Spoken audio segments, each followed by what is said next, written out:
Nabi Ibrahim berhadapan dengan orang tua, sudah. Berhadapan dengan penyembah bintang-bintang, sudah. Berhadapan dengan penyembah berhala, sudah. Berhadapan dengan penguasa yang zalim membakar dengan api, sudah. Sudahkah selesai ujian Nabi Ibrahim? Belum, karena kita masih jam 6:12. Ujian Nabi masih ada lagi. Kenapa Ustadz kaitkan ujian dengan waktu?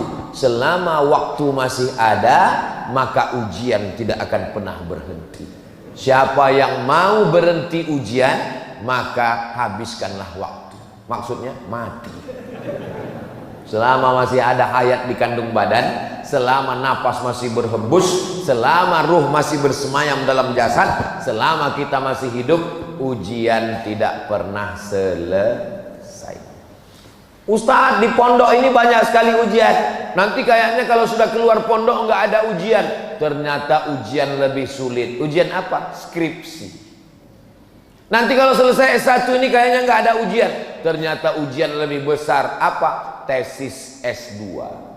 Nanti kalau selesai S2 nampaknya nggak ada ujian. Ternyata ujian lebih tebal. Disertasi doktor. Nanti kalau sudah doktor nggak ada ujian, ternyata ujiannya lebih panas telinga. Tetangga nanya, kapan nikah? Nampaknya nanti kalau sudah nikah nggak ada lagi ujian, ternyata ujiannya memancing kemarahan emosi. Tetangga nanya, istrinya sudah hamil apa belum? Ternyata nanti kalau sudah punya anak, nampaknya saya ini sudah nggak ditanya-tanya orang lagi. Ditanya orang, Ustadz kok nggak punya anak perempuan? Siapa itu? Saya, anak saya laki-laki. Selalu di komen orang, mudah-mudahan Ustadz punya anak perempuan ya. Lalu kapan ujian ini berakhir? Mati. Selesai. Kalau udah mati barulah kita nggak diuji. Kalau sudah mati nggak diuji juga. Marabbuka. Hidup adalah ujian. Berani hidup, berani menghadapi ujian. Takut menghadapi ujian, jangan hidup. Takut hidup, mati saja. Assalamualaikum warahmatullahi wabarakatuh. Saya berada di asrama Ma'had Az-Zahra, 4 lantai 36 kamar.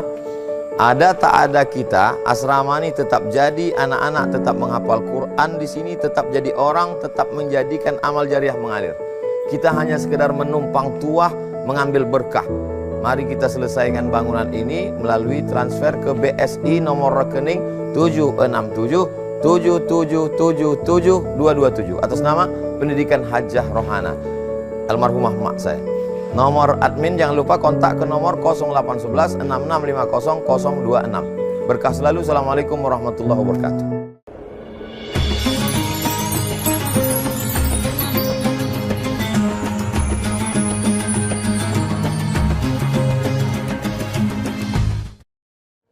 Bismillahirrahmanirrahim. Assalamualaikum warahmatullahi wabarakatuh.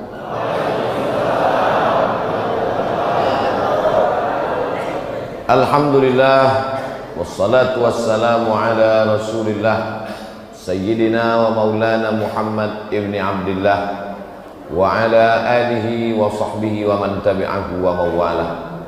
Yang sama-sama kita hormati Bapak dan Lanut, Bapak Camat, alim ulama, tokoh masyarakat, hadirin hadirat, jamaah fardu subuh. Semua yang hadir subuh ini mendapatkan pahala seperti sholat sepanjang malam. Yang ngomong bukan Abdul Somad. Hadis Nabi Muhammad SAW. Man shalla subha fi jama'atin. Siapa yang sholat subuh berjamaah, faka'annama shallal laila kullah, dapat pahala seperti sholat sepanjang malam. Jadi kalau mau dapat pahala seperti sholat sepanjang malam, tahajudnya Nabi Muhammad SAW, istiqomah sholat subuh berjamaah. Mudah-mudahan kita sampai anak cucu kita sampai hari kiamat istiqomah sholat subuh berjamaah. Orang yang paling banyak dapat berkah hari ini di Makassar, di Maros, di Sulawesi Selatan, di Indonesia, di dunia ini, yang paling banyak dapat berkah adalah orang yang sholat subuh berjamaah. Sesuai dengan hadis Nabi SAW, Allahumma barik li ummati fi bukuriha, berikan berkah pada umatku pada orang yang paling awal bangun subuhnya. Jadi yang awal bangun jam 2 paling banyak dapat berkah, yang bangun jam 3 banyak dapat berkah, bangun jam 4 dapat berkah, yang 5 dapat berkah. Bangun matahari sudah terbit, kencing setan di telinganya. Man nama, siapa yang tidur, walam yusalli, sampai tidak sholat subuh, balas syaitanu fi udhunih, kencing setan di telinganya. Menyediakan toilet setan bagi orang yang tidak subuh berjamaah. Padahal ini hari libur, hari Ahad libur, tapi masjid Jami' Nurul Iman tetap ramai sholat subuh berjamaah. Padahal hari libur nih banyak orang yang balas dendam karena 6 hari bangun-bangun, hari ini tidak usah kita sholat subuh. Kenapa? Tanggal merah libur. Nah, ini membuktikan kebaikan yang luar biasa. Subuh usahakan habis sholat subuh itu jangan keluar masjid. Kalau kebetulan ada ustadz ngaji, buat pengajian. Kalau ustadz tidak ada, baca kitab Riyadhus Shalihin. Ustadz Abdul Somad setiap Rabu subuh baca Riyadhus Shalihin di Pekanbaru, di Riau. Kami ustadz di Masjid Jami' Nurul Iman nggak ada kitabnya. Ada kitab Riyadhus Shalihin. Mana itu? Ustadz kok tahu? Saya lihat tadi. Ada kitab Riyadhus Shalihin. Bacakan hadis 1, hadis 2, hadis 3. Yang tidak tahu tanya sama ustadz. Fas'alu ahla dzikri in kuntum la ta'lamun. Usahakan habis sholat subuh ngaji. Tidak ada ustadz, baca kitab. Tidak ada yang bisa baca kitab, baca Quran. Baca Quran tidak bisa, pejamkan mata, berzikir. Afdalul zikri fa'lam annahu la ilaha illallah. Sampai jam berapa? Sampai jam 6.26. Dari mana waktu 6.26 itu? Terbit matahari haram sholat, tergelincir matahari haram sholat, tenggelam matahari haram sholat. Kenapa 3 waktu itu tidak boleh sholat? Karena menyerupai perbuatan musyrik jahiliyah Lata, Uzza, Manat, Hubal, Jibti, Taghut, Naham. Makanya tenggelam matahari tidak boleh sholat menjelang tenggelam matahari sampai nampak merah di ufuk barat, barulah boleh, namanya sholat maghrib. Tergelincir matahari tidak boleh sampai masuk waktu zuhur, lebih kurang 10 menit sebelum waktu zuhur, sampai akhirnya azan zuhur baru boleh sholat. Nah, ketika terbit matahari ini jam berapa baru boleh sholat? Jam 6.26. Ustadz tahu dari mana di kota Makassar, di Maros jam 6.26 boleh sholat? Sudah tertulis di jam dinding. Usahakan masjid-masjid supaya jamaahnya jangan sampai salah. Ada syuruk 6:02, duha 6:26. Apa maksud syuruk 6:02? Berarti jam 6:02 terbit matahari, namanya syuruk. Saat matahari terbit kita tidak boleh sholat, karena itu waktu dipakai menyembah berhala.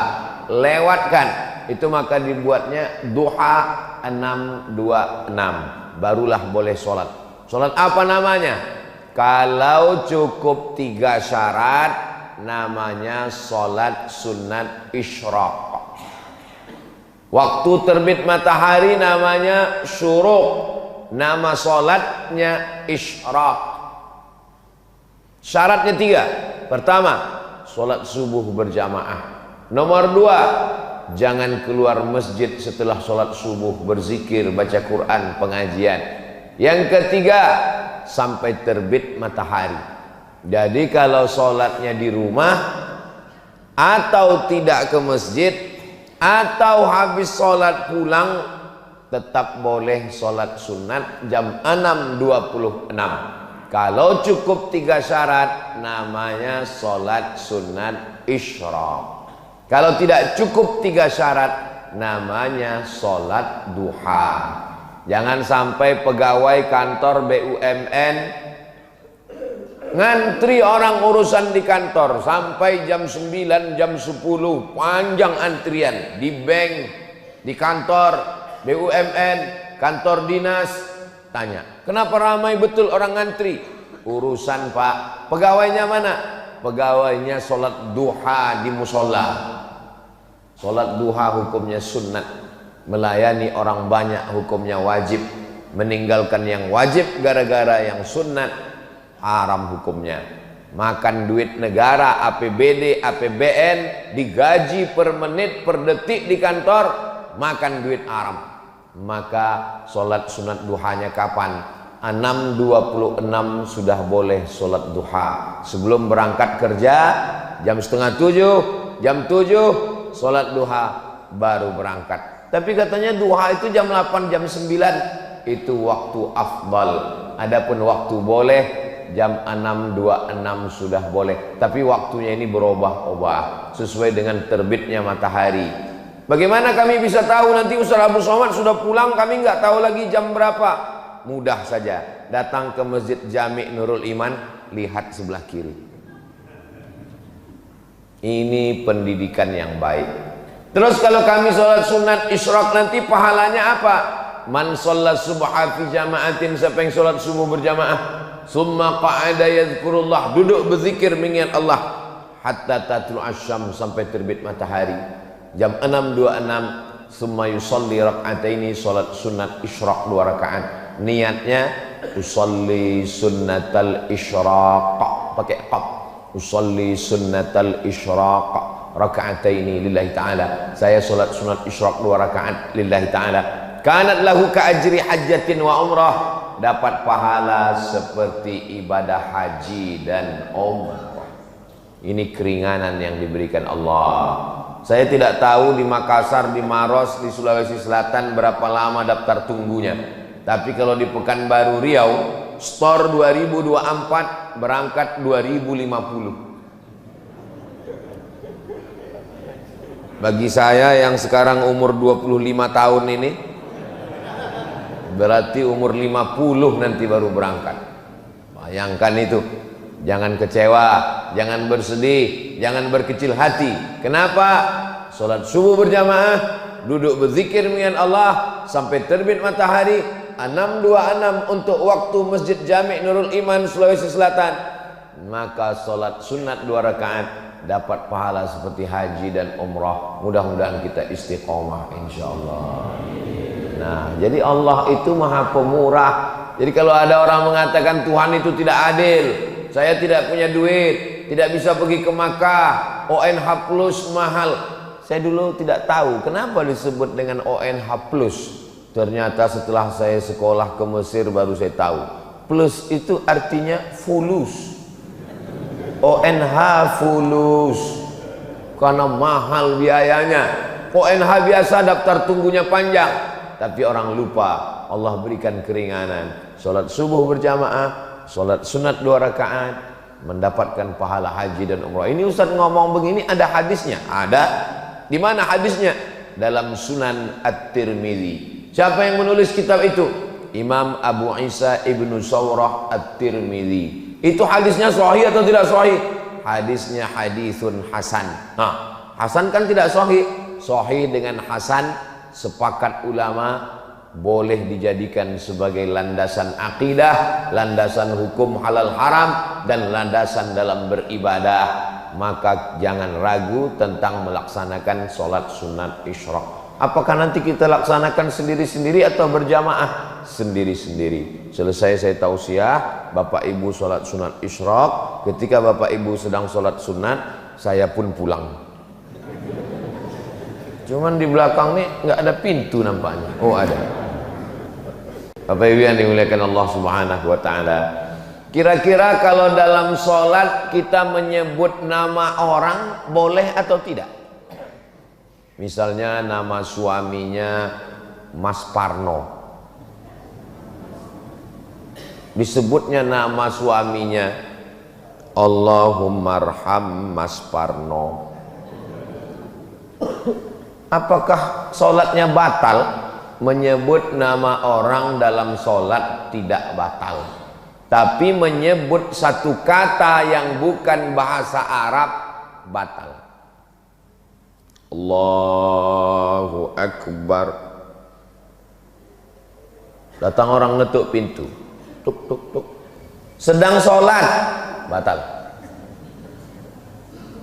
Atau waktu sedang sujud,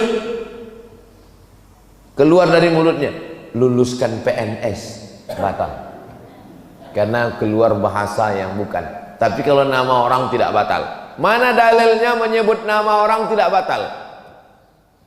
Buka kitab biografi Imam Ahmad bin Hanbal, Imam Hambali, Imam mazhab yang keempat, Imam Hanafi, Imam Maliki, Imam Syafi'i, Imam Hambali. Imam Hambali mendoakan Imam Syafi'i dalam sholatnya arba'ina sanah, 40 tahun. Apa bunyi doanya? Allahumma firli wali walidayya wali Muhammad bin Idris Asy-Syafi'i. Ya Allah, ampunkan saya, ampunkan orang tua saya, dan ampunkan dosa guru saya Muhammad bin Idris Asy-Syafi'i. Itu dalil tidak batal menyebut nama orang dalam sholat. Ustaz, ya, kalau nyebut nama pacar Pak Ustaz, pacaran haram, melakukan hubungan yang haram, dikemas dengan yang halal. La talbisul haqqa bil batil. Jangan campurkan yang hak dengan yang batil. Mudah-mudahan anak-anak muda kita selamat dari pacaran, insyaallah. Selamat dari zina, selamat dari hubungan yang tidak dihalalkan Allah Subhanahu wa ta'ala. Tapi ada orang yang namanya disebut dalam sholat, memang dia sebagai rukun sholat. Kalau tidak disebut, maka batal sholat. At-tahiyatul mubarakatus salawatut thayyibatu lillah. Assalamu alayka ayuhan nabiyyu wa rahmatullahi wa barakatuh. Wassalamu alayna wa ala ibadillahi salihin. Ashhadu an la ilaha illallah wa ashhadu anna Muhammadar Rasulullah. Tiba-tiba kantong bergoyang, handphone berbunyi. Assalamualaikum warahmatullahi. Ya, halo, sebentar ya. Batal sholat menurut mazhab Syafi'i. Kenapa batal sholat? Karena dia lupa mengucapkan Allahumma salli ala sayyidina Muhammad wa ala ali sayyidina Muhammad. Sependek-pendek sholawat. Tapi kata Syekh Ali Jum'ah, guru besar usul fiqih, mantan mufti Mesir, ulama Al-Azhar, kata beliau, sholawat yang paling afdal, sholawat yang ada nama Ibrahimnya, disebut dengan sholawat Ibrahimiyah. Allahumma salli ala sayyidina Muhammad wa ala ali sayyidina Muhammad kama sallaita ala sayyidina Ibrahim wa ala ali sayyidina Ibrahim. Allahumma barik ala sayyidina Muhammad wa ala ali sayyidina Muhammad kama barakta ala sayyidina Ibrahim wa ala ali sayyidina Ibrahim. 4 kali. Ustaz Abdul Somad masuk ke Masjid Jami' Nurul Iman, menyebut namanya sudah 12 kali. Kok 12 kali Ustaz? Masuk tadi tahiyatul masjid, Ibrahim, Ibrahim, Ibrahim, Ibrahim. Habis itu qabliyah subuh, Ibrahim, Ibrahim, Ibrahim, Ibrahim. Habis itu sholat subuh, Ibrahim, Ibrahim, Ibrahim, Ibrahim. Habis itu nanti sholat sunat isyraq, Ibrahim, Ibrahim, Ibrahim. Itu di dalam sholat. Bagaimana dengan di luar sholat? Sayang saya dengan ayah saya, dengan ibu saya, belum ada saya sebut namanya. Tapi nama dia sudah kita sebut. Kama sallaita ala sayyidina Ibrahim wa ala ali sayyidina Ibrahim kama barakta ala sayyidina Ibrahim wa ala ali sayyidina Ibrahim. Nanti anak ibu nanya, Mama, ya, kenapa Nabi Ibrahim itu disebut dalam sholat sampai 4 kali? Pokoknya dari mama kecil sudah begitu. Ayah, ya, Kenapa yang disebut nama Nabi Ibrahim bukan nama Nabi Adam, bukan nama Nabi Idris, bukan nama Nabi Nuh, bukan nama Nabi Zakaria, bukan nama Nabi Yahya? Kenapa Ibrahim? Kata Ustadz, jangan banyak nanya. Kalau banyak nanya nanti masuk neraka. Begitu cara membungkam anak-anak biar supaya dia nggak banyak nanya. Kalau anak bertanya, itu menunjukkan dia berpikir, maka usahakan untuk menjawab. Kalau belum bisa jawab, cari jawabannya di channel Ustadz Abdul Somad Official. Subscribe, like, share, and comment. Kenapa Nabi Ibrahim alaihissalam? Karena semua agama samawi ketemu pada titik Ibrahim alaihissalam. Samawi diambil dari kata sama. Sama artinya langit. Agama yang diturunkan dari langit, yang dibawa oleh Nabi, disebut dengan samawi. Nabi Ibrahim punya anak namanya Ishak. Ishak punya anak namanya Yakub. Yakub punya anak namanya Yusuf. Yusuf punya saudara namanya Imran. Imran punya anak cucu keturunan namanya Musa. Agama yang dibawa oleh Nabi Musa adalah agama Islam, tapi dirubah oleh orang Yahudi. Mereka sebut nama agama sekaligus suku mereka dengan suku Yahudi. Enggak Pak Ustadz, itu sekarang negaranya bukan Yahudi, namanya Israel. Apa beda Yahudi sama Israel? Nabi Ibrahim punya anak namanya Ishak. Ishak punya anak namanya Yakub. Yakub namanya dua, satu Yakub, satu lagi Israel. Maka anak cucu keturunan Yakub disebut dengan Bani Israel. Isra artinya hamba, El artinya Tuhan. Israel hamba Tuhan. Asli nama itu bagus, cuman anak cucunya tidak bagus. Israel, hamba Tuhan. Bahasa Arabnya Abdul Somad. Abdul itu hamba, Somad itu Tuhan. Jadi nama saya ini kalau Israel. Tapi jangan nanti gara-gara ini ada yang hamil, mohon maaf, punya anak. Pak Ustadz, siapa kasih nama anak saya? Israel. Nanti dia diserang Palestina.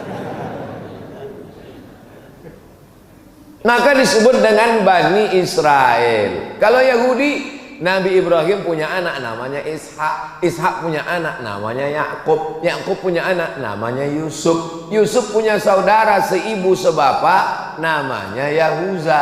Cucu cicit keturunan Yahuza disebut dengan Yahudi. Insya Allah Pak Ustadz, nanti saya jelaskan di rumah anak saya. Papa, apa beda Yahudi dengan Israel? Nabi Ibrahim punya anak terus, kasih apa aja namanya, ujung-ujungnya Yahudi. Nah gitu caranya. Lalu kemudian Nabi Ibrahim punya anak namanya Ishak. Ishak punya anak namanya Yakub. Yakub punya anak namanya Yusuf. Yusuf punya saudara semua. Itulah yang disebut dalam Al-Quran, Inni ra'aitu ahada asyara kaukaba. Saya melihat 11 bintang. Wasyamsa wal qamar, matahari dan bulan. Ra'aituhum li sajidin. Saya melihat 11 bintang tambah matahari dan bulan bersujud kepada saya. Apa arti mimpinya itu? Ternyata arti mimpinya 11 bintang, 11 saudara. Matahari ayah, bulan ibu. 11 bintang, 11 orang saudara Yusuf, ditambah ayah dan ibunya datang menemui Nabi Yusuf alaihissalam. Saat itu Nabi Yusuf sebagai Perdana Menteri Mesir. Maka mimpi ini luar biasa, ada takwilnya. Ustadz, saya selalu mimpi Pak Ustadz. Mimpi apa? Mimpi menang judi online. Pasti sebelum tidur main slot. Mudah-mudahan kita selamat dari judi. Sekarang main judi luar biasa. Dari mana modalnya main judi online? Ada pinjaman online. pinjol. Mudah-mudahan anak-anak kita, berapa banyak ibu-ibu, bapak-bapak tiap bulan dapat tagihan-tagihan, ternyata bapaknya tidak main judi, ibunya tidak, tapi anaknya main handphone, padahal sudah dikunci pakai cap jempol. Rupanya bapaknya tertidur, dipakai jempolnya. Hati-hati Pak, kalau bisa ibu bapak tidur pakai sarung tangan. Saudara yang dimuliakan Allah Subhanahu wa taala. Nah, keturunan dari saudara Nabi Yusuf tadi melahirkan dari Yahuza cucu cicit keturunan namanya Imran. Imran punya istri namanya Hannah. Imran laki-laki punya istri namanya Hannah. Menikah Imran dengan Hannah, lahir anak perempuan namanya Maryam. Maryam punya anak laki-laki namanya Isa. Jadi Isa dengan Musa ketemu pada titik Ibrahim alaihissalam. Lalu Nabi Muhammad SAW dari jalur mana? Nabi Muhammad juga keturunan Nabi Ibrahim, tapi bukan dari jalur Ishak, tapi Nabi Muhammad dari jalur Ismail. Muhammad SAW anak Abdullah, anak Abdul Muttalib, anak Hashim, anak Abdi Manaf, anak Qusay, keturunan Adnan, cucu cicit Ismail, anak Nabi Ibrahim alaihissalam. Maka tiga nabi ini, Nabi Musa, Nabi Isa, Nabi Muhammad sallallahu alaihi wasallam bertemu pada kakek yang terdekat, Ibrahim alaihissalam. Saya ini keturunan Nabi. Bagus. Ustaz Somad keturunan Nabi. Saya keturunan Nabi. Nabi apa? Nabi Adam. Kalau ada di sini orang yang mengaku saya bukan keturunan Nabi Adam, mohon maaf, berarti keturunan monyet. Bukan kata saya, kata Charles Darwin, teori evolusi. Karena kata dia, dunia ini awalnya nggak ada manusia, tapi lalu kemudian monyet berevolusi menjadi manusia. Salah satu cirinya adalah ada bulu di badannya. Saya lihat berbulu badan saya. Berarti saya dari monyet. Na'udzubillah. Kita tidak evolusi dari monyet. Justru monyet itulah yang berasal dari manusia. Ketika disuruh Allah untuk mencari ikan hari Sabtu, wahai Bani Israel, kamu mau beribadah hari apa? Pilih. Senin, Selasa, Rabu, Kamis, Jumat, Sabtu. Pilih mau ibadah hari apa? Kata orang Yahudi, kami mau beribadah hari Sabtu ya Tuhan. Hari Sabat namanya. Lalu kemudian pada hari Sabtu banyak ikan datang. Wa yauma la yasbituna la ta'tihim. Pada hari Sabtu banyak ikan, di hari yang lain enggak ada ikan. Mereka pun sibuk mencari ikan pada hari Sabtu sampai lupa beribadah. Allah murka dan marah. Apa kata Allah? Kunu qiradatan khasiin. Berubahlah kamu menjadi monyet. Karena Allah Subhanahu wa taala murka. Itu maka disebut Yahudi Israel yang ada sekarang itu adalah keturunan-keturunan monyet, karena tidak ada akal hati perasaannya.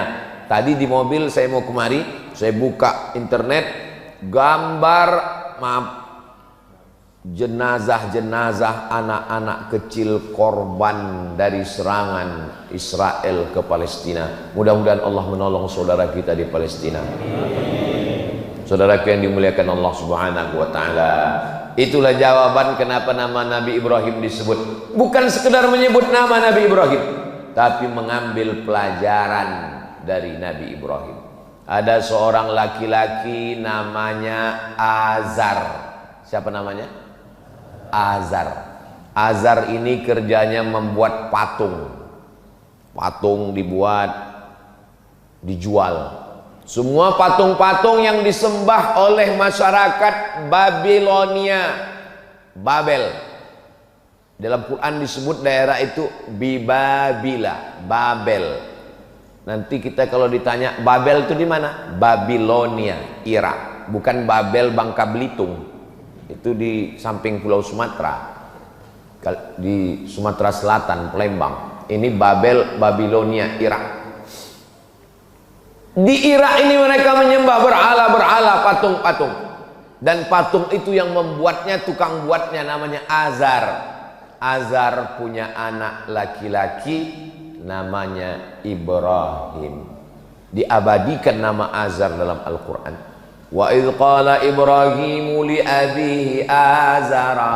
Ingatlah ketika Ibrahim berkata kepada bapaknya Azar, atattakhidhu asnaman alihah. Mengapa engkau membuat patung berhala menjadi Tuhan? Azar ngamuk. La illam tantahi, kalau kau tidak berhenti menceramahi aku, mendakwahi aku, melarang aku buat patung, nyembah patung, la arjumannaka, ku lempar kamu pakai batu sampai mati. Wahjurni maliya, tinggalkan aku. Ibrahim, jangan ceramahi saya. Kalau kamu tetap menceramahi saya, mendakwahi saya, la arjumannaka, saya rajam kamu, saya lempar kamu pakai batu sampai mati. Wahjurni maliya, tinggalkan saya. Nabi Ibrahim orangnya lembut. Apa kata Nabi Ibrahim? Sa'astaghfiru laka rabbi, aku akan memintakan ampun kepada Allah untukmu. Innahu kana bi hafiya. Allah mengampunkan segala dosa-dosa saya, dan Allah dekat dengan saya. Allah mengabulkan doa saya. Ini pelajaran bagi pemuda hijrah, anak-anak muda yang taubat, tergabung dalam baik kesubuhan, anak-anak muda yang hijrah taubat, membuat komunitas. Rata-rata pertanyaan mereka mirip nasibnya macam Nabi Ibrahim. Assalamualaikum Ustadz. Waalaikumsalam. Boleh nanya Pak Ustadz? Boleh. Apa pertanyaannya? Gimana Pak Ustadz, ayah saya nggak sholat? Tenang adik-adik, nasib kalian macam Nabi Ibrahim. Belum ada apa-apanya itu. Nabi Ibrahim punya ayah bukan sekedar nggak sholat, tukang cetak batu berhala. Bayangkan, semua patung-patung berhala yang disembah orang kafir musyrik, tertulis di tengkuknya, made in Azar. Dia punya percetakannya. Itulah ayah Ibrahim. Tapi dia tetap beradab, sopan santun. Dia tidak mengatakan Azar kafir, penghuni neraka jahanam. Makanya jangan kalian mentang-mentang udah ngaji, udah hijrah, udah tobat, udah sholat, pulang ke rumah panggil ayah sama ibu yang belum sholat, ya ayyuhalladzina kafaru. Mana adabmu? Mana sopan santunmu? Jangan ajari ayahmu bicara, jangan ajari ibumu berkata-kata. Kenapa?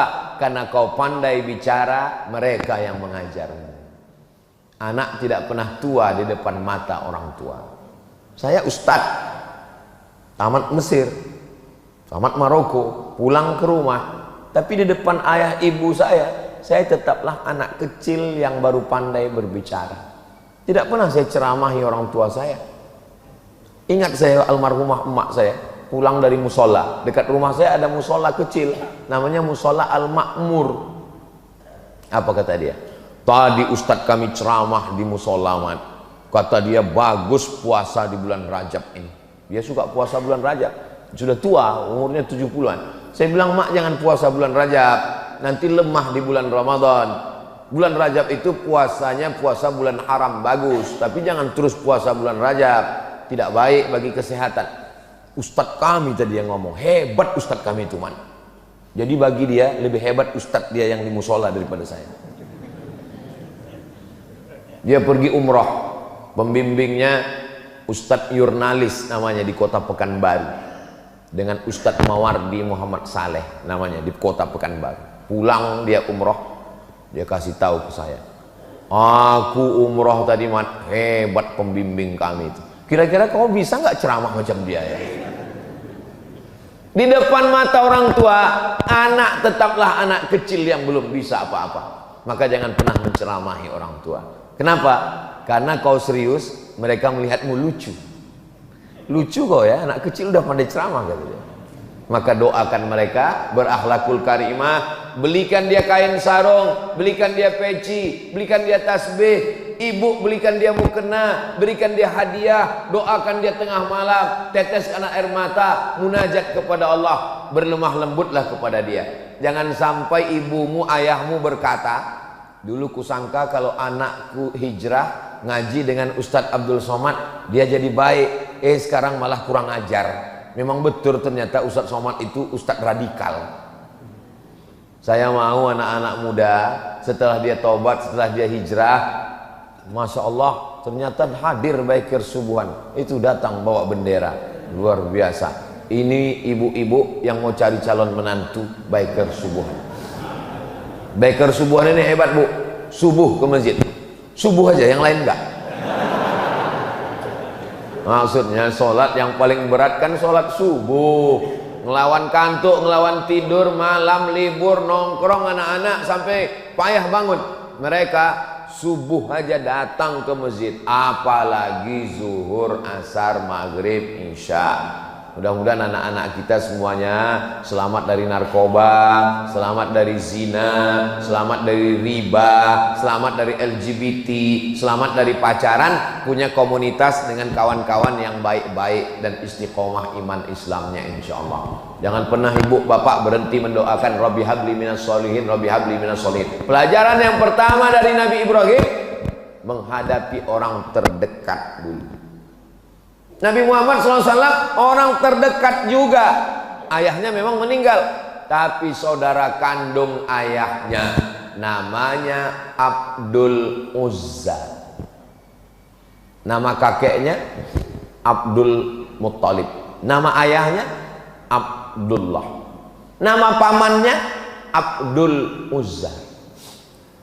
Tapi nama pamannya Abu Lahab Pak Ustadz. Itu nama kerennya. Makanya kalau kenalan sama orang tanya dulu, nama siapa? Abdul Somad. Nama keren Uas. Jangan sampai nanti pulang ke rumah kelahi sama orang. Siapa yang ceramah di Masjid Jami' Nurul Iman tadi? Uas. Enggak, Abdul Somad. Sama itu juga orang. Abdul Uzza. Tapi orangnya ganteng. Kalau dia datang seperti api yang menyala. Maka yang sekarang sering ngomong, menyala abangku, menyala seperti api yang menyala. Bahasa Arabnya api yang menyala itu lahab, maka disebut dia dengan Abu Lahab. Makanya kalau ada di tempat kita orang ganteng tapi nggak pernah ke masjid, berarti saya nggak ada ngomong begitu. Di Pekanbaru ada, saya lewat di jalan, ada rumah makan. Mampir rumah makan Abu Lahab. Loh, haram ini pakai nama Abu Lahab. Ternyata ujungnya pakai P, lahap, bukan B. Lahap makan, maksudnya makan kalau di situ lahap. Nggak tahu rumah makan itu sudah buka atau tutup. Karena takut orang mampir. Tarmihim bihijaratin min sijil. Bapak Ibu yang dimuliakan Allah Subhanahu wa taala, ujian pertama pemuda hijrah, orang tua. Jangan sampai kurang ajar dengan orang tua. Lembutlah kepada mereka. Wa in jahadaka ala an tusyrika bima laisa laka bihi ilmun. Kalau ayahmu ibumu memaksamu untuk beribadah kepada yang bukan Allah, mempersekutukan Allah, maksa buat dosa. Kamu nih baju kamu seperti baju nenek-nenek, buat malu. Buka jilbabmu, buka hijabmu. Lihat nih baju mama seperti mak lampir. Jangan lawan, tetap lemah lembut. Apakah boleh diikut orang tua yang kufur? Tidak boleh. Wa sahibhuma fid dunya ma'rufa, tapi tetap bergaul dengan baik. Bagi yang sudah masuk Islam, saudaranya, ayahnya, kakaknya, adiknya, ibunya belum Islam, jangan kasar. Ini mau dekat hari raya kurban, sapi kita sudah ada 9. Ustaz kok tahu? Itu sudah penuh 8 sapi, 10 sapi sudah, masih ada 20, masih ada 12 sapi lagi. Masya Allah, tabarakallah. Mudah-mudahan sebelum sampai tanggal 10 Zulhijjah itu daftar sudah penuh semua insyaallah. Amin. Waktu rapat antara panitia kurban, alhamdulillah Bapak Ibu, masjid kita tahun ini ada kurban sapi dan ada kambing. Siapa yang kambing? Saya kambing, saya kambing. Semua ngaku sapi dan kambing. Berkurban sapi dan kambing. Fasalli, salatlah, li rabbika, kepada Allah, wanhar, dan berkurbanlah. Ujian yang pertama, korban perasaan menghadapi ayah bernama Azar. Selesai. Kenapa ujian saya berat, Pak Ustadz? Ada orang yang dilahirkan dari keluarga santri, ayahnya kiai, ayahnya Andre Guruta, ibunya perempuan yang solihah. Sedangkan Nabi Ibrahim saja diuji, apalagi kita. Kalau ada orang tuamu tidak baik, berarti ujianmu seperti ujian Nabi Ibrahim. Berarti menurut Allah engkau mampu menghadapinya, karena Allah tidak memberikan ujian lebih daripada kemampuanmu. La yukallifullahu nafsan illa wus'aha. Maka ridho dengan takdir yang diberikan Allah. Selesai ujian pertama, masuk ujian yang kedua. Nabi Ibrahim alaihissalam berhadapan dengan orang yang menyembah bulan, matahari. Masih ada orang sekarang menyembah bulan. Masih ada orang sekarang yang menyembah bulan. Buktinya, siapa yang lahir bulan Mei, jangan usaha di laut, cocoknya di darat. Ini termasuk menyembah bulan. Laki-laki dengan perempuan hampir nikah gara-gara percaya sama penyembah bulan, gak jadi nikah. Kamu nikahnya bulan apa? Saya bulan Anu. Oh, ini bintangnya Pisces, ikan. Kamu lahir bulan apa?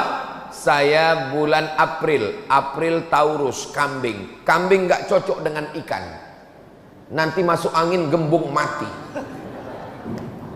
Batal nikah hanya gara-gara percaya pada penyembah bulan dan bintang.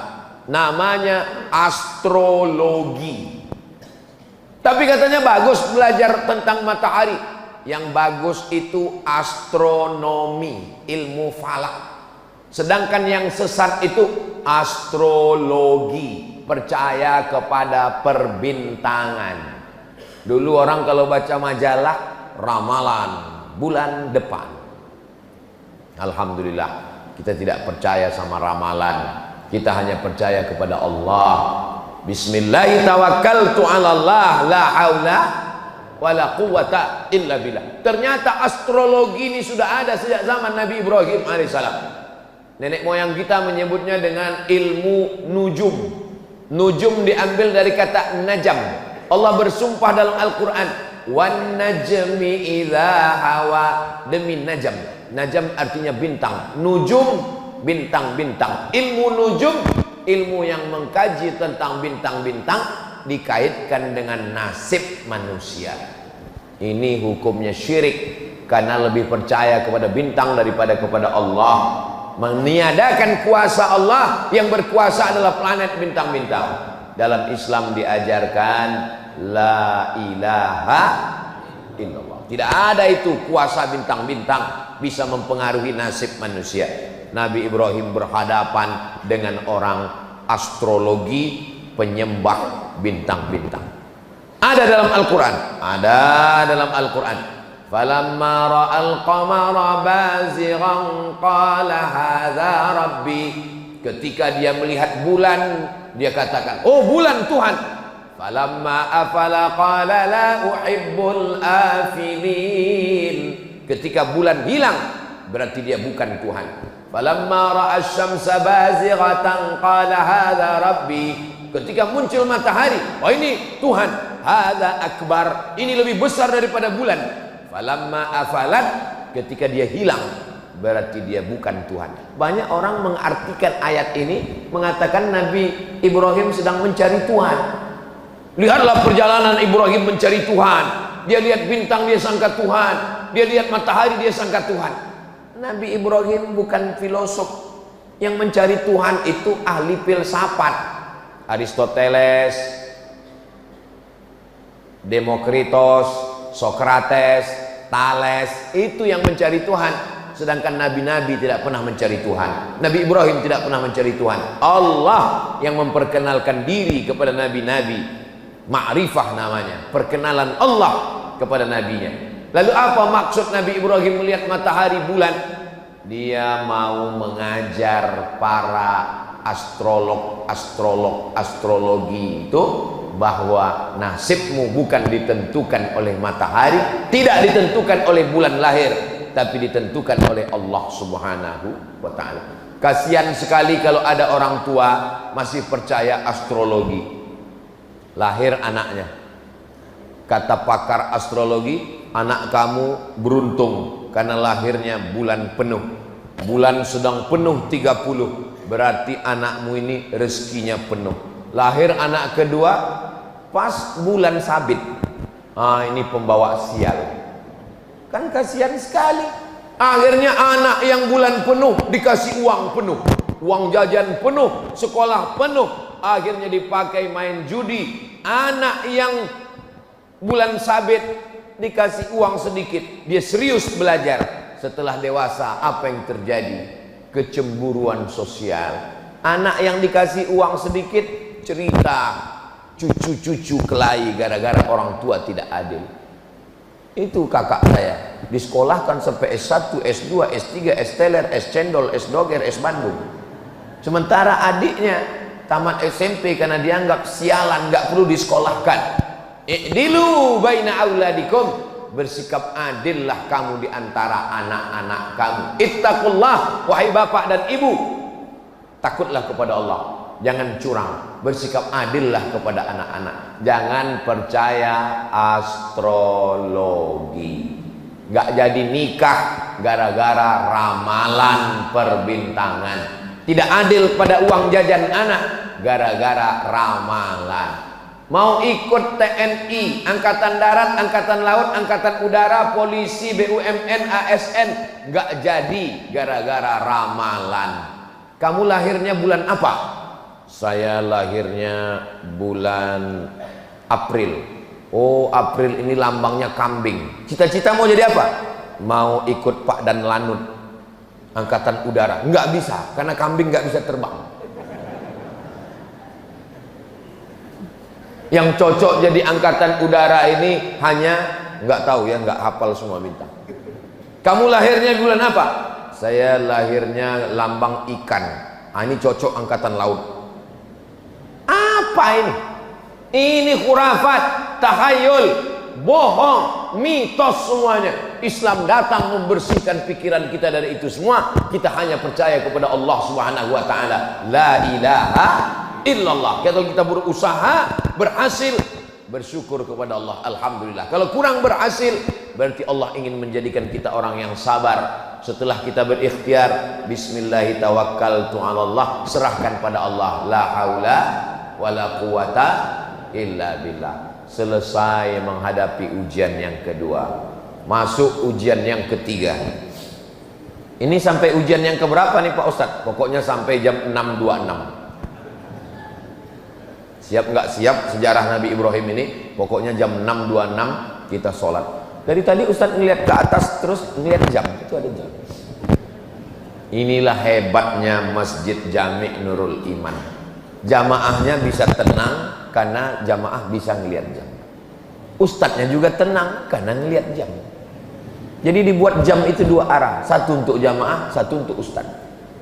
Tolong masjid-masjid yang ada di Sulawesi Selatan, yang ada di Sabang sampai Papua, di Malaysia, Brunei Darussalam, dimanapun berada, tiru penempatan jam di Masjid Jami' Nurul Iman.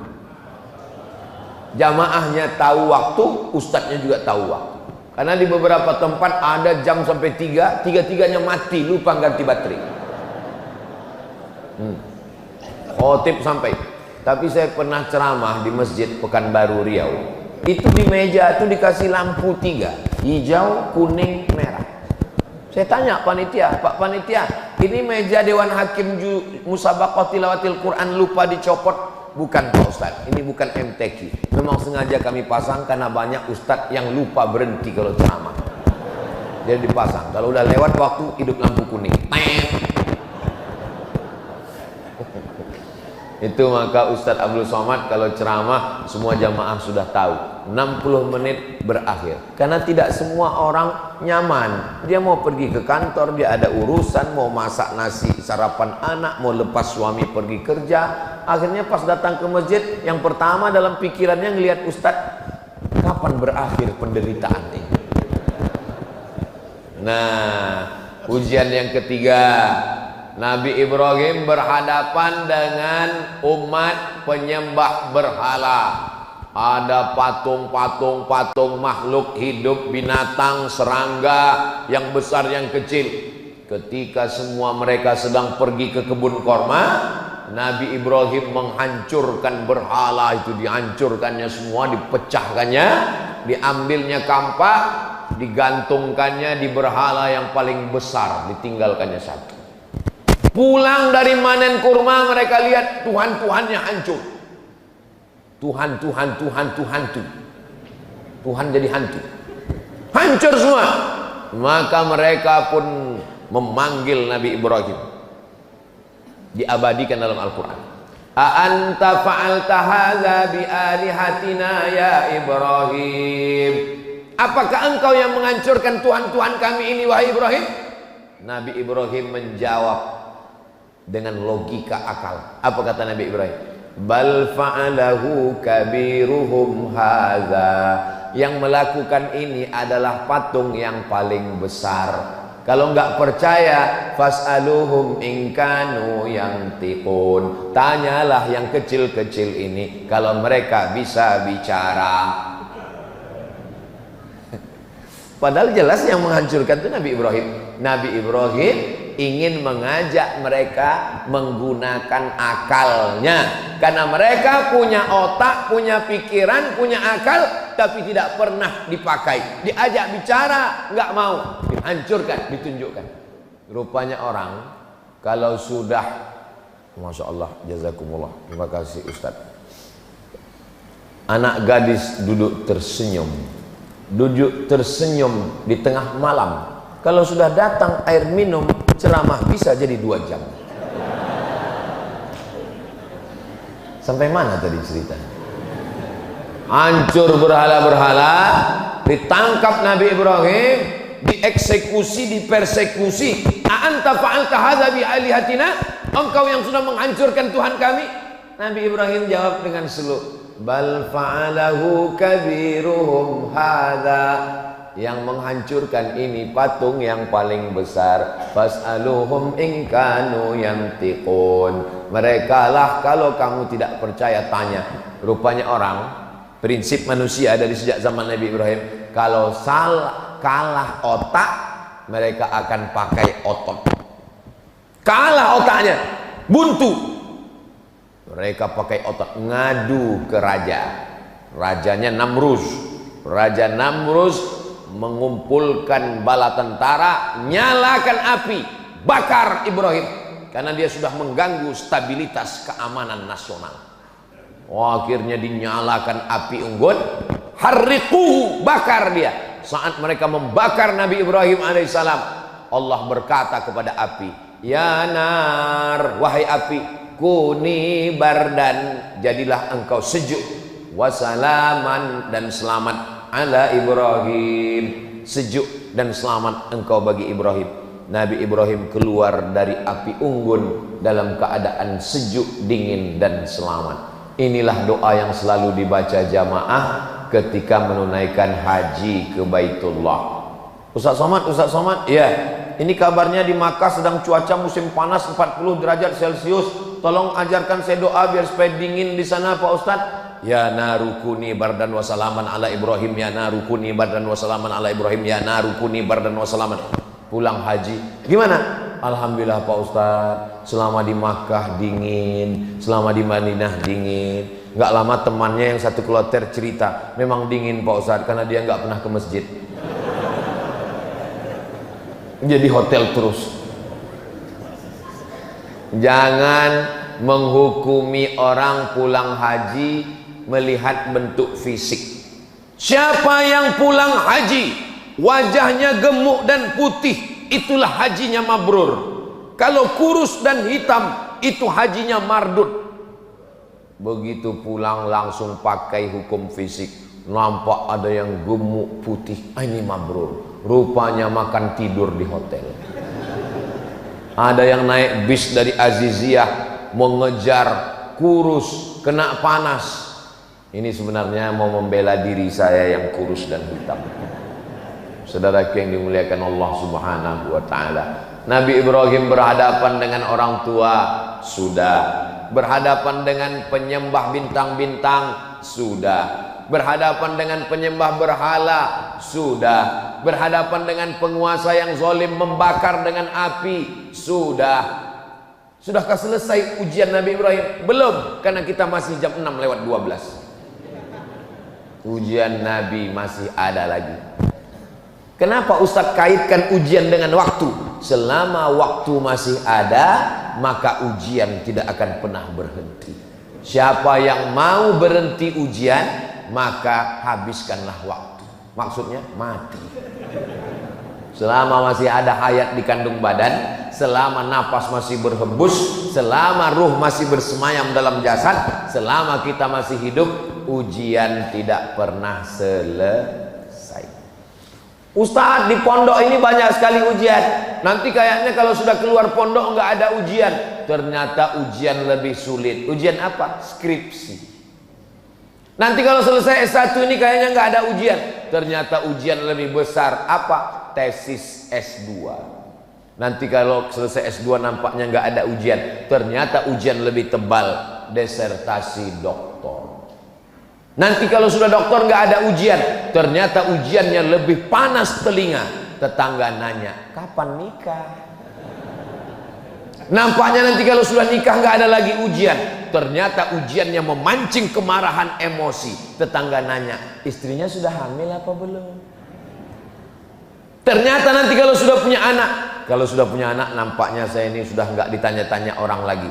Ditanya orang, Ustadz kok nggak punya anak perempuan? Siapa itu? Saya, anak saya laki-laki. Selalu di komen orang, mudah-mudahan Ustadz punya anak perempuan ya. Lalu kapan ujian ini berakhir? Mati. Selesai. Kalau udah mati barulah kita nggak diuji. Kalau sudah mati nggak diuji, diuji juga. Marabbuka. Hidup adalah ujian. Berani hidup, berani menghadapi ujian. Takut menghadapi ujian, jangan hidup. Takut hidup, mati saja. Boleh untuk update status pagi. Bagi adik-adik yang punya usaha baju kaos, boleh tulis. Berani hidup, berani menghadapi ujian. Takut menghadapi ujian, jangan hidup. Takut hidup, mati saja. Jadi supaya orang kalau lihat baju kaos kita, bagus juga. Tapi baju kaos yang model begini jangan dibawa sholat ke Masjid Jami' Nurul Iman. Nanti orang sholat di belakang lihat, betul juga.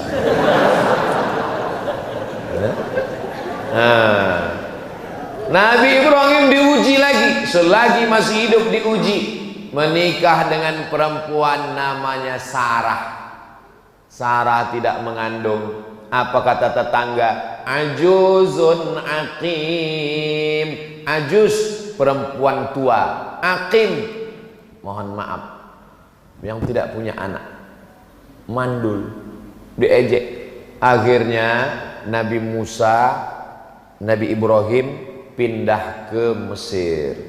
Dari Babilonia pindah ke Palestina. Di Palestina nikah dengan Sarah.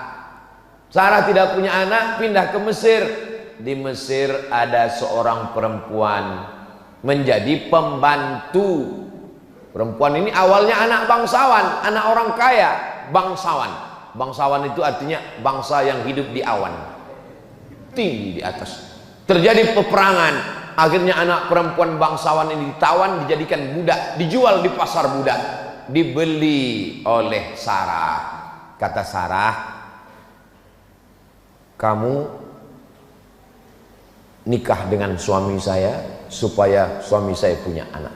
Itulah cerita asal muasal Sarah. Jadi bukan Nabi Ibrahim yang mencari-cari, WhatsApp, enggak ada.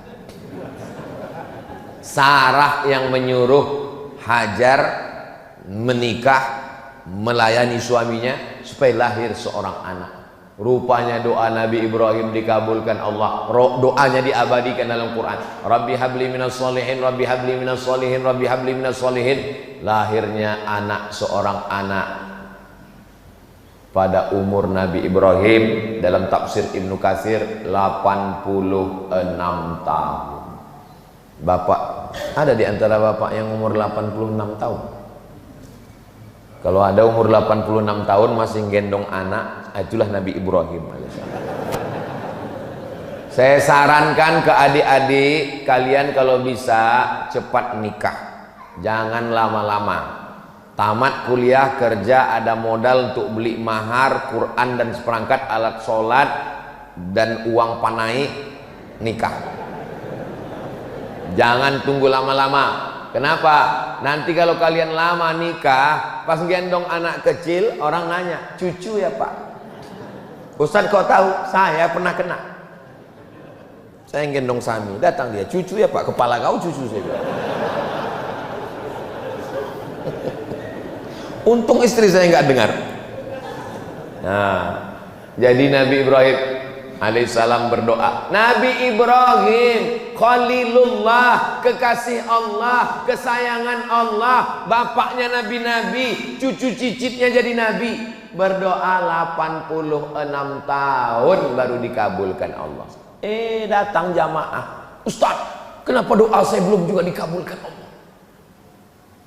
Saya bilang Nabi Ibrahim berdoa 86 tahun, Nabi Musa berdoa 40 tahun, Nabi Muhammad berdoa 16 bulan baru pindah arah kiblat dari Masjidil Aqsa ke Masjidil Arab. Kamu berdoa kapan? Subuh tadi. Siapa kita? Ini banyak orang sekarang berdoa ini bukan meminta tapi memaksa. Kita berdoa ini minta. Kalau Allah kasih, alhamdulillah. Enggak dia kasih, kita minta terus. Ini banyak orang maksa. Ya Allah, tolong kabulkan. Kalau enggak, awas. Apa ini? Sama anak-anak muda ini kalau berdoa, ya Allah, aku jatuh cinta kepadanya, jadikan dia jodohku. Kalau dia bukan jodohku, jadikan dia jodohku. Kalau dia sudah punya jodoh, matikan jodohnya. Apa ini? Bagaimana kita memaksa Allah Subhanahu wa taala? Yang namanya berdoa itu meminta, memohon dengan suara yang lirih, mengangkat tangan, meneteskan air mata. Betapa sakitnya hati saya, Pak Ustadz. Saya yang ngantar dia ke kampus, yang menemani pendaftaran, tapi giliran wisuda yang lain. Kau mesti husnuzon, kau mesti kuat tegar. Allah ingin memberikan perempuan yang lebih cantik, yang lebih putih, yang lebih solihah. Mana dia Pak Ustadz? Ustadz pula dipaksa. Apa ini anak-anak muda ini? Makanya anak-anak biker subuhan tidak begitu. Kalau dia sedang galau, dia gas terus sampai ke pantai Losari. Saudaraku yang dimuliakan Allah Subhanahu wa taala. Saya kaji ini subuh ini supaya kita sadar, semakin dekat dengan Allah semakin tinggi keimanan, ujian itu banyak. Betul Pak Ustaz. Dulu saya sebelum tobat, waktu masih mabuk, waktu masih sakau, hidup saya nyaman aja Pak Ustaz. Sekarang begitu hijrah, begitu bergabung dengan biker subuhan, pas ngaji, pertama kali sholat Pak Ustaz, hilang sendal. Sholat yang kedua, hilang helm. Allah mau menguji imanmu, membersihkan dosamu di masa lalu, mengangkat derajatmu. Ujian-ujian itu 3 kemungkinan. Yang pertama, menghapuskan dosa. Yang kedua, mengangkat derajat. Yang ketiga, Allah Ta'ala ingin membuat kita satu level tempat tertinggi, namanya ridha. Semua umat Islam masuk surga, tapi tidak semua mendapatkan ridha Allah. Kalau dapat surga, belum tentu dapat ridho. Tapi kalau dapat ridho, pasti dapat surga. Makanya kita berdoa tidak minta surga duluan, minta ridho. Allahumma inna nas'aluka ridhoka wal jannah. Ridho dulu baru surga. Dari rukun Yamani ke Hajar Aswad. Allahumma inna nas'aluka ridhoka wal jannah. Ketika saya minta, ya Allah, berikanlah kami ridha. Semua ibu-ibu bilang amin. Ada satu ibu-ibu diam aja. Ditanya sama kawannya, kok nggak bilang amin? Aku sudah dapat ridha. Dari mana kau tahu dapat ridha? Suamiku namanya Mas Ridho. Nama adalah doa. Jadi kalau ibu kasih nama anak namanya Ridha, dia ingin supaya dia ridha menerima segala ketetapan Allah, segala yang baik yang buruk. Makanya rukun iman itu kan ada 6. Antu'mina bil qadari, beriman kepada takdir, khairihi wa syarrihi, yang baik dan yang buruk. Oh, jadi takdir itu ada dua Pak Ustadz? Iya, takdir baik dan takdir buruk. Betul-betul sesuai dengan saya dan suami Pak Ustadz. Maksudnya Bu, saya bagi suami saya ini takdir baik dia Pak Ustadz, tapi dia bagi saya itu takdir buruk saya Pak Ustadz. Allah Subhanahu wa taala mempertemukan kalian di tempat yang baik, dalam majelis yang baik, dengan cara yang baik, supaya kita mendapatkan kebaikan-kebaikan. Nabi Ibrahim tidak pernah lepas daripada ujian. Sudah punya anak, apa kata Allah Subhanahu wa taala? Antarkan anakmu ke Baitullah, dari Masjidil Aqsa ke Masjidil Haram. Jaraknya 1500 km, naik unta menyeberang lautan gurun pasir. Umur Nabi Ismail, kata Imam Al-Qastullani, Imam Badruddin Al-Aini dalam syarah Sahih Bukhari, wa umruhu sanataini, umur Nabi Ismail 2 tahun. Umur 2 tahun, umur lagi-lagi lucu-lucunya, lagi sayang-sayangnya, disuruh Allah pisahkan dia ke Baitullah. Ditinggalkan Nabi Ibrahim lah anaknya itu di samping Ka'bah. Diabadikan dalam Quran. Askantu min dzurriyyati, aku tinggalkan anakku Ibrahim fi wadin, Ismail fi wadin, di sebuah lembah, ghairi dzi zar'in, tidak ada tanaman, kering kerontang, panas menggigit, inda baitikal muharram. Lihat adab Nabi Ibrahim. Enggak ada Nabi Ibrahim berdoa, ya Allah teganya engkau. Enggak ada. Apa kata Nabi Ibrahim? Kutinggalkan anakku di lembah yang tak ada tanaman, di samping Baitullah yang mulia. Enggak ada dia katakan tolong jaga dia ya Allah. Enggak, adabnya kepada Allah. Dia hanya bercerita kepada Allah, dia ingin anak itu dijaga oleh Allah Subhanahu wa taala. Setelah anak itu diletakkannya di samping Ka'bah, Nabi Ibrahim naik ke atas untanya mau pulang ke Palestina. Hajar memegang ujung jubah Nabi Ibrahim. Apa kata Hajar? Allahu amaraka bihada, apakah Allah yang menyuruh engkau melakukan ini wahai Ibrahim? Kenapa Hajar bertanya itu? Hajar ingin meyakinkan, ini yang nyuruh ini Allah atau istri pertama? Apa kata Hajar? Allahu amaraka bihada, apakah Allah yang menyuruh engkau melakukan ini wahai Ibrahim? Apa kata Nabi Ibrahim dengan satu kata? Naam. Iya. Hajar melepaskan ujung jubah Ibrahim. Apa kata Hajar? Idzan lan yudayyi'ana. Kalau Allah yang menyuruh, dia tidak akan menyia-nyiakan kami di sini. Yang meninggalkan kami engkau pencari rezeki, yang bersama kami di sini pemberi rezeki. Lalu apa yang kami ragukan? Hajar perempuan yang tegar, perempuan yang luar biasa. Hajar ketika ditinggalkan bukan nangis, Ibrahim. Perempuan yang tangguhlah yang melahirkan anak tangguh luar biasa bernama Ismail alaihissalam.